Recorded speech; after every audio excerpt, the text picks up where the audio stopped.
Hello friends, good evening. मुझे पता है आज आप लोग काफी डरे हुए हो सकते हैं। आज निफ्टी ने 19,300 का सपोर्ट भी फाइनली तोड़ दिया, जो मुझे मुझे ऑलमोस्ट 1 अगस्त से मैं लगातार कह रही हूँ कि जिस तरह के आगे हालात पैदा हो रहे हैं ना, बहुत सारे नेगेटिविटी जनरेट हो रही है और सेलर्स बहुत टाइम से बैठे हैं कि वो किसी तरह से उनको कोई मौका मिले और सीरीज ऑफ इवेंट्स फिर तो आगे अब डेवलप हो रहे हैं कि वो फिर सेलिंग कराएं। तो ये जस्ट एक वो वाला उनका फ्रस्ट्रेशन है सेलर्स का, इससे ज्यादा कुछ नहीं है। इंडियन मार्केट में किसी भी तरह की नेगेटिविटी नहीं है।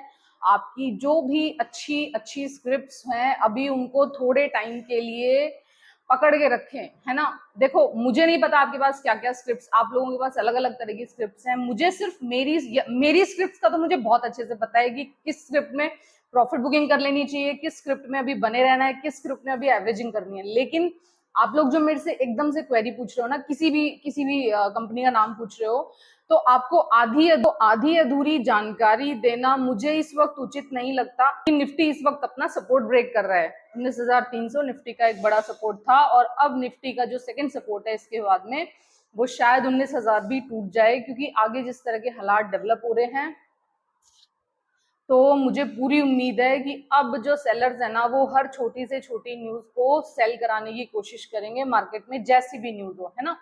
तो ये जस्ट एक प्रॉफिट बुकिंग है, आपको डरने की बिल्कुल भी जरूरत नहीं है।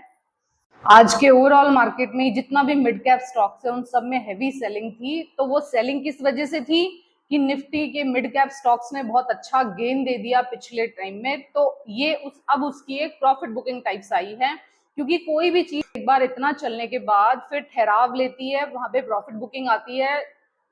कोई भी चीज सिर्फ चलते ही नहीं चली जाती है ना। लेकिन बजाज आज खड़ा हुआ था और एशियन पेंट्स भी काफी अच्छे स्ट्रॉन्ग फुटहोल्ड पे था। मैंने बताया भी है कि कल ही वाले वीडियो में बताया था कि जिसके पास भी पेंट्स के की कोई भी कंपनी है ना, वो अभी आराम से दिवाली तक सारे पेंट्स को पकड़ के रखे। पेंट्स वाले सारे सेक्टर्स में अभी कोई खास दिक्कत नहीं है। दिवाली वाला सीजन सारे ही पेंट कंपनीज के लिए अच्छा होता है। आपके पास जो भी पेंट्स हैं आप उनको अभी बेचने की जल्दी ना करें, चाहे जितना मार्केट में नेगेटिविटी है, लेकिन पेंट्स के शेयर्स अभी ठीक रहेंगे, है ना। और देखो, मैं बार बार आपको कह रही हूँ कि मैंने प्रॉफिट बुकिंग करी है। तो और आप लोग जो मुझसे पूछते हो कि क्या मैं इसमें प्रॉफिट बुकिंग कर लूंगा, क्या क्या मैं उसमें प्रॉफिट बुकिंग कर लूं, क्या किसी भी शेयर में एंट्री और एग्जिट बहुत ही सोच समझ के करी जाती है। प्रॉफिट बुकिंग करना इतना इजी नहीं है।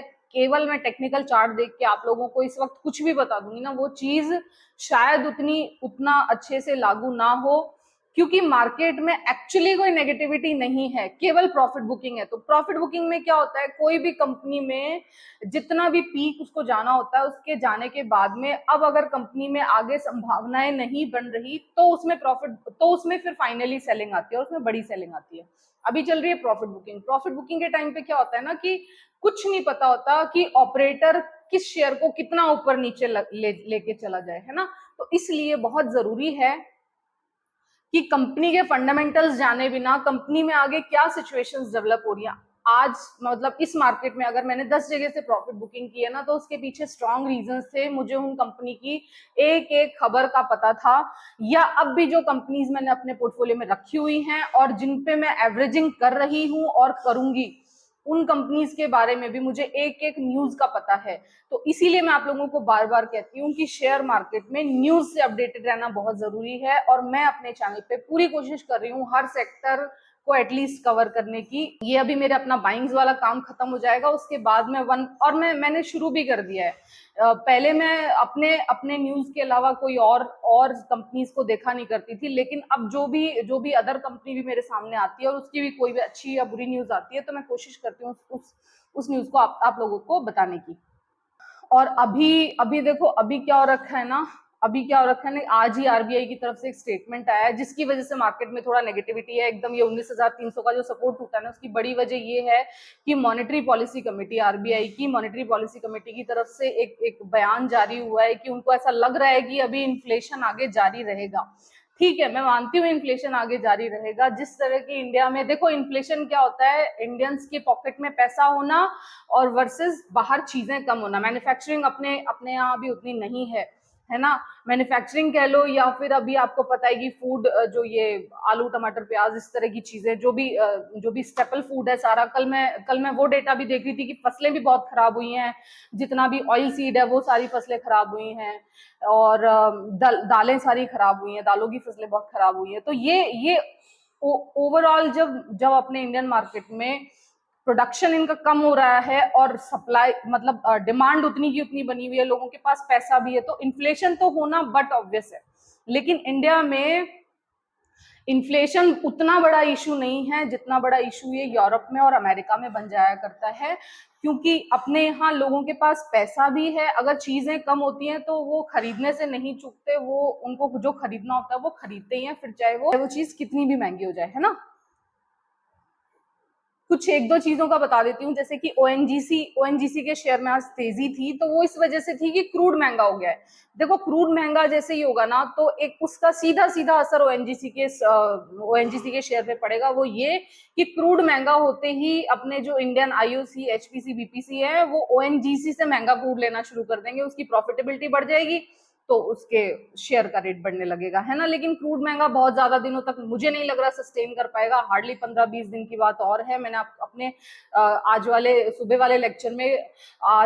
वाले न्यूज सेक्शन में बहुत अच्छे से बता रखा है कि क्रूड बहुत ज्यादा दिनों तक हाई पे क्यों नहीं सस्टेन कर सकता, है ना। नेक्स्ट बात करूंगी एलएनटी के शेयर में। एलएनटी का शेयर आज टूटा था थोड़ा सा, मैं देख रही थी 2 बजे के आसपास।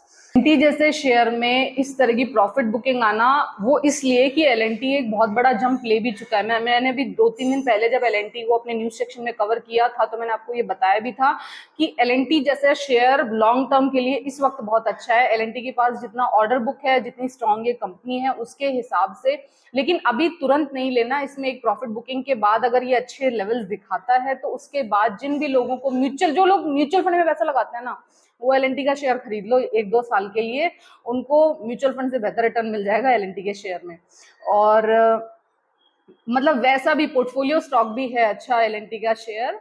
ऑल्दो मैंने कभी भी इतने बड़े शेयर को ट्रेड नहीं किया है, लेकिन जो बड़े लोग जिनको ऐसा लगता है कि सेफ और सिक्योर उनको शेयर्स चाहिए, तो उन लोगों के लिए बता रही हूँ एलएनटी का शेयर बहुत अच्छा है। मैंने लिया और ना मैं इसको लेने का प्लान कर रही हूँ। मैं थोड़ी छोटी, मैं गरीब हूँ मैं छोटे शेयर्स लेती हूँ, मैं ज्यादा बड़े बड़े शेयर्स नहीं लेती, है ना। नेक्स्ट बात करूंगी हिंडाल्को के शेयर की। हिंडाल्को के शेयर को मैंने अभी 1 या 2 दिन पहले ही कवर किया हुआ है जल्दी में ही, कि हिंडाल्को के शेयर में अभी किसी को भी एंट्री नहीं बनानी। हिंडाल्को के शेयर में एक पॉजिटिविटी क्रिएट हुई थी जस्ट बिकॉज कि उन्होंने एक जगह कहीं 4,000 करोड़ रुपए का केपेक्स प्लान किया है, जिस वजह से हिंडाल्को के शेयर में तेजी थी। लेकिन हिंडाल्को के शेयर को लेना नहीं है अभी, क्योंकि मैंने बता दिया इंटरनेशनली एल्यूमिनियम के प्राइसेस क्रैश कर गए हैं। इंटरनेशनल एल्यूमिनियम के प्राइसेस में 47% की कमी है।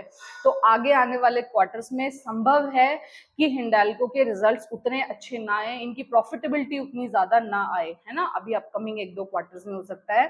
तो इसके चलते ऐसा संभव है कि हिंडाल्को के शेयर में ऑपरेटर गेम हुआ हो और आप लोगों को ऊपर के कहीं किसी प्राइसेस पे ट्रैप किया जा रहा हो। तो अगर आप हिंडाल्को में नया निवेश कर रहे हैं तो थोड़ा आप रुक सकते हैं। देखो, इतनी सारी नेगेटिविटी होने के बाद भी मैं बार बार क्यों कह रही हूँ कि मुझे अभी long term negativity Indian share market में नहीं दिख रही। उसका एक रीजन है बड़ा, वो ये कि अभी G20 मीटिंग प्लान है सितंबर में, राइट। बाहर से लोग आएंगे, रेवेन्यू आएगा, मूवमेंट होगा। आप देख रहे हो, मतलब कोई भी इस तरह का इंटरनेशनल इवेंट इंडिया में पहली बार होने जा रहा है, तो आप सोचो कि कितने बड़े बड़े देश के कितने सारे लोग आएंगे, एक एक कंट्री से पता नहीं कितने कितने लोग आने वाले हैं, तो अच्छा खासा रेवेन्यू हमारे इंडिया में आएगा। नेक्स्ट फेस्टिव सीजन है। फेस्टिव सीजन अब स्टार्ट होगा, रक्षाबंधन से लेके और बहुत पूरा 2-2.5 महीने ये फेस्टिव सीजन चलता है। लोग खरीदारी करते हैं, जिन लोगों को बड़े बड़े घर के सामान लेने होते हैं, वो भी सब इसी टाइम पे खरीदारी करते हैं, तो वो एक बड़ा फैक्टर है। उसके बाद तुरंत आ जाएगा वेडिंग सीजन, उसके बाद ये वर्ल्ड कप और एशिया कप, ये दोनों इवेंट्स भी इस बार इंडिया में प्लान्ड है। इतनी सारी चीजें बैक टू बैक आगे अगले 3-4 महीनों में होने वाली हैं। तो इंडिया में, इंडियन शेयर मार्केट में कोई बड़ी नेगेटिविटी नहीं है। ये जो बार बार खबरें आ रही है मार्केट क्रैश ये वो, मुझे नहीं लगता कि मार्केट कोई क्रैश करने वाला है। एक छोटी सी प्रॉफिट बुकिंग है। आप लोगों को बस ये ध्यान करना है, जो भी आपकी अच्छी स्टडीड टेस्टेड कंपनीज हैं, आपके अगर कहीं से प्रॉफिट्स आ रहे हैं, आप बुक कर सकते हैं। मुझे नहीं पता आपके पास कौन सी कंपनीज है और आपने कहाँ पे बन रही है या नहीं बन रही है, वो आप अपने एंड्स पे देख ले, ठीक है। लेकिन हाँ, बस यही कहूंगी कि डरने की बिल्कुल भी जरूरत नहीं है। छोटी सी एक प्रॉफिट बुकिंग है, उसके बाद इंडियन शेयर मार्केट फिर से ग्रीन होगा, फिर से सारी चीजें नॉर्मलाइज हो जाएंगी। और अभी ये जो 19,300 का सपोर्ट टूटा है, तो बहुत ज्यादा किसी भी तरह की पैनिक सेलिंग करने की जरूरत नहीं है। अगर आपको लग भी रहा है कि यहाँ से कुछ आ नहीं रहा, या आपको ऐसा लग रहा है कि आपके प्रॉफिट्स पहले ज्यादा थे और अब कम रह गए, तो रुक जाओ एक बार। मतलब कभी भी गिरते हुए मार्केट में अपनी सबसे बड़ी गलती हम ये करते हैं कि कभी भी गिरते हुए मार्केट में हम क्या करते हैं कि अपने अच्छे अच्छे स्टॉक्स को भी बेच देते हैं, जिसकी वजह से हम उसका पूरा फायदा नहीं ले पाते, है ना। बहुत सारे मेरे फ्रेंड सर्कल ने बहुत सारे ऐसे ऐसे स्टॉक्स बेच दिए जो अच्छी कंपनीज के हैं। तो बस मैं यही कहूंगी कि पैनिक सेलिंग से बचना, मतलब प्रॉफिट बुकिंग और पैनिक सेलिंग में फर्क है। प्रॉफिट बुकिंग वहां की जाती है जिन कंपनी पे आप बहुत लॉन्ग प्रॉफिट्स पे बैठे होते हो, आपको 200, 300, 400% का प्रॉफिट हो रखा होता है। प्रॉफिट बुकिंग वो होती है। लेकिन पैनिक सेलिंग क्या होती है, आपको लग रहा है कि 5-10% का प्रॉफिट आ गया, कल को ये भी नीचे चला ना जाए, तो इसलिए तुरंत आप सेल कर दो, तो वो पैनिक सेलिंग कहलाती है, वो प्रॉफिट बुकिंग नहीं होती है। प्रॉफिट बुकिंग और पैनिक सेलिंग में फर्क है। पैनिक सेलिंग आपको कहीं नहीं करनी, हाँ कहीं से आपको लॉन्ग प्रॉफिट्स है, कहीं पे आप 300, 400, 500% के प्रॉफिट पे बैठे हो, तो वहां पे आप एकदम इस वक्त थोड़ा सा प्रॉफिट बुकिंग कर सकते हैं। हो सकता है वो अच्छी कंपनी आपको और अच्छे थोड़े नीचे के प्राइसेस पे मिल जाए, डरने की कोई जरूरत नहीं है। अगर नहीं भी प्रॉफिट बुकिंग कर पाते तो कोई बात नहीं, 15-20 दिन के मार्केट सेटल होने के बाद इंडियन शेयर मार्केट फिर से ठीक ट्रैक पे आएगा। मैंने बहुत तरह की नेगेटिविटी झेली है और बहुत तरह का इस तरह का अप एंड डाउन देखा है। ये एक टेम्परेरी सेटबैक होता है मार्केट में, चीजें थोड़े दिनों बाद फिर से नॉर्मलाइज हो जाती है, फिर से सारी चीजें शांत हो जाती हैं, और फिर से वो कहते हैं ना कि फेस्टिवल्स आने वाले हैं। और इंडियन शेयर मार्केट कभी भी किसी भी फेस्टिव सीजन पे आज तक मैंने नहीं देखा कि दिवाली से पहले इंडियन शेयर मार्केट में कोई बड़ी परेशानी आई हो। इंडियन शेयर मार्केट दिवाली को खूब सेलिब्रेट करता है, तो आप अपना पैसा बचा के रखिए। जो भी आपको अच्छी स्क्रिप्ट्स लगती हैं, आप जिस भी तरह की मेंटालिटी के हैं, आपको सेफ खेलना है, आपको ज्यादा पैसा कमाना है, आपको जिस भी तरह का जो भी खेलना, आपको स्मॉल कैप खेलना है, मिड कैप खेलना है, लार्ज कैप खेलना है, आपको जो भी खेलना है, बस उसके लिए आप स्टडी करके न्यूज के टच में रहिए ज्यादा से ज्यादा। जो भी बिजनेस स्टैंडर्ड में बोलती हूँ पढ़ने के लिए, बिजनेस स्टैंडर्ड पढ़िए। जो भी अच्छी न्यूज आपको न्यूज चैनल लगता है वो न्यूज चैनल सुनिए। इन सारी चीजों को अगर आप अपने डेली रूटीन का पार्ट बनाएंगे, तो आप शेयर मार्केट में आपको एंजाइटी नहीं हुआ करेगी, और आप अपनी अच्छी स्क्रिप्ट्स को लेके उनको पकड़ के रखोगे, और खराब स्क्रिप्ट्स में फंसने के चांसेस कम हो जाएंगे। ठीक है, सो चिंता नहीं करना बिल्कुल भी, सब चीजें ठीक हो जाएंगी। 15-20 दिन का टाइम और दीजिए, और मुझे लगता है कि 15-20 दिन में सारी चीजें नॉर्मल होनी चाहिए। अपना अपना कैश अपने पास रखिए, जो भी आपको लगता है वहां स्मॉल क्वांटिटी, कहीं भी बड़ा बिग बाय नहीं करना है इस वक्त। स्मॉल क्वांटिटी में आप ऐड कर सकते हैं। जो भी कंपनीज आपको अच्छी लगती हैं, कहीं पे लगता है किसी जगह एवरेजिंग बन रही है, वहां एवरेजिंग कर लीजिए। जो लगता है कि कुछ अच्छा आप कहीं पे बाय करके चल सकते हैं, लॉन्ग टर्म का व्यू रख सकते हैं, आप आराम से धीरे धीरे, वो कहते हैं ना SIP जैसे हर महीने करते हैं, तो उस तरह से उस वाले मोड में आप परचेजिंग कर लीजिए।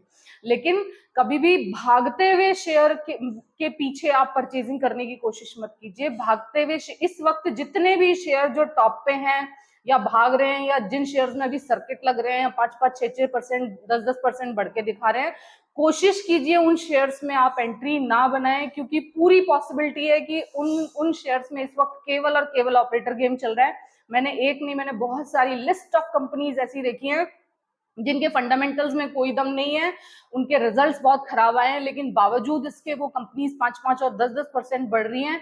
और ये सिंगल और सिंगल गेम सिर्फ और सिर्फ रिटेलर्स को लटकाने वाला चल रहा है कि इस तरह के मार्केट में जब चारों तरफ रेड है मार्केट, चारों तरफ प्रॉफिट बुकिंग चल रही है, तो बेकार की कंपनी में उल्टे सीधे प्राइसेस पे खरीदारी करने के लिए ललचाया जाएगा, और आप जाके वहां खरीदारी कर लोगे, और फिर 1-2 साल के लिए उन प्राइसेस पे आप ट्रैप हो जाओगे, है ना। तो कोशिश करो अपना हर एक पैसा आप अच्छी कंपनीज के स्मॉल क्वांटिटी खरीदो, लेकिन अच्छी कंपनीज का हाथ पकड़ो। अगर आपको कोई अच्छी कंपनी इस वक्त अच्छे चीप वैल्यूएशन पे मिलती है, तो आप उन कंपनीज का पार्ट बनने की कोशिश करो। ठीक है, so thank you so much for listening, have a good day, good night, take care, tata, bye bye.